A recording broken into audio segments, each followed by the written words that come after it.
I think I remember me first salon ఎక్కడ ma'am start చేశారు? Where did you start your first branch? Was first it in Srinagar colony అదే ఆ ఏరియాలో అక్కడ? కాదు. లేక జూబ్లీ హిల్సా? కాదు. జూబ్లీ హిల్స్‌లో మా మళ్ళా నేను మా ఆయన స్టోరీ చెప్పాల్సొస్తది దానికి. In every interview I tell మా ఆయన రూ. 100 నాకివ్వలేదని ఇవ్వలేదు. నేను అదే అది గుర్తుంది అక్కడ. అది అందరికీ తెలుసు. నాకంటే మా ప్రేక్షకులకి అందరికీ చాలా నా బాగా తెలుసు.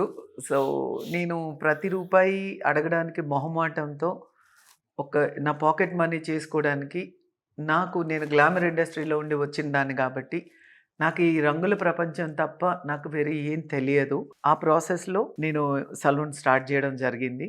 అప్పుడు చాలామంది హీరోయిన్స్ అంతా నాకు ఫ్రెండ్స్ ఉండే. సో, వాళ్ళని బేస్ చేసుకొని రోజు రామానాయుడు గారి స్టూడియోస్‌లో మేకప్ వేసుకోవడము, షూటింగ్సు, ఆ గ్లామర్ ఇండస్ట్రీకి అప్పటి నుంచి అలవాటు పడి, నేను ఇది స్టార్ట్ చేయడం జరిగింది. నాకు తెలిసిన రంగుల ప్రపంచాన్ని నేను తీసుకొచ్చారు నా ఇక్కడికి. బ్రెడ్ అండ్ బటర్‌గా చేసుకున్నాను అప్పట్లో. కేవలం పాకెట్ మనీ కోసం స్టార్ట్ చేసిన నా సలూన్స్, నా క్లయింట్స్ నాకు ఇచ్చిన అపారమైన సక్సెస్‌తో ఇంతవరకు వచ్చాను. మీ ఐ పాకెట్స్ ఆల్వేస్ చాలా పెద్దవి. బిలీవ్ ఇన్ సక్సెస్‌ఫుల్‌గా ఉండడం కాదు, ఆ సక్సెస్‌ని సస్టెయిన్ చేసుకోవడము ఈజ్ ఎ ప్రాబ్లమ్.